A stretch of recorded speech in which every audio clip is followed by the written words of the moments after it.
Sera jambur na beta kamera musgil onyo baram hakimli. Kono jabal alu oximen ko sabgi deso anfal harwala no kurezi. Wale tu hol bini je kam kon poten jakta ko alu treatment ko sarkai sisira. Ewan bate na nyame nan toksang. Mani ya mono ma alfa bin mawal men nyame. Kal jaren ya saben ane wele gel power aren salmi maju. Mo sang yang mu jam mamu dande. Asi hor noya satu dan jaktor mo sangar. Mana ja? Alwar. Makan baju letin di. Mau duduk. Kau jawar oh. Tidak. Yang. Itu dar jamu lemari. Malah. Ada jam. Jangan sih.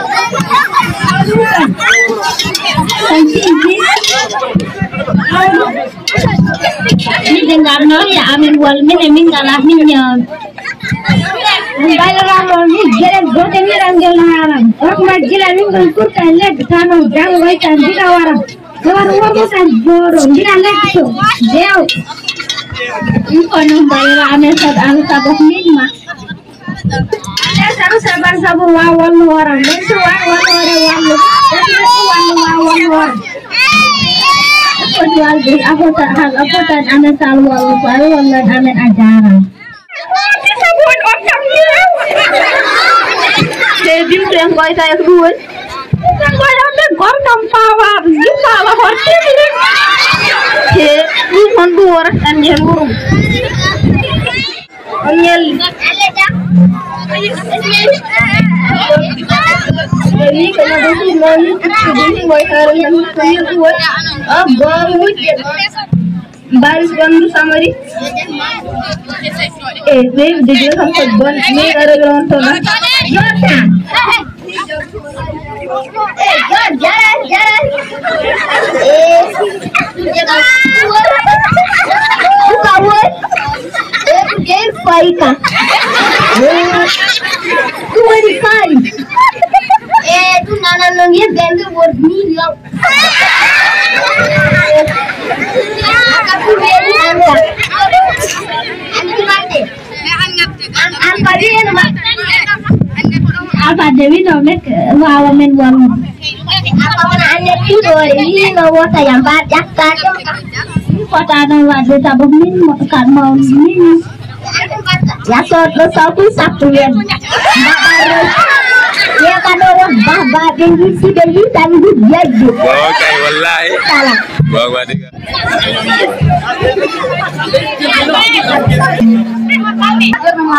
Yang ada buka balin pada hari ini apa je? Hari ini bukan barang naik. Kamu ada buka. Hari ini bahasa super buat hal bom balik mas. Anak terjok ada. Terjok apa kan? Kamu terjok. Itu kalau semua. Ini kayak tu konjek kan, tak ni macam itu muat, tambah muat. Betul. Dari halan. Jauh orang hangurnya bab mana? Ambar mana? Kota suka warga. Lajanggi hanggar tak? Jauh tak bulu kota, jahat suka warga. Itu fewel. Ayi sahaja jangan dimana tanya hanggar. Jangan dimana. Ano jarang masuk barang muentang, kota menjit, kota siap. Hanki meri ke bandi manda ke pus bisik manda. Waktu atau waktu itu. Hari sih kerja jalan misal. Nanti bangun lain mangkok. Mbak saya kon bahasa jalan cuka war. Bahasa ya cimo lagi.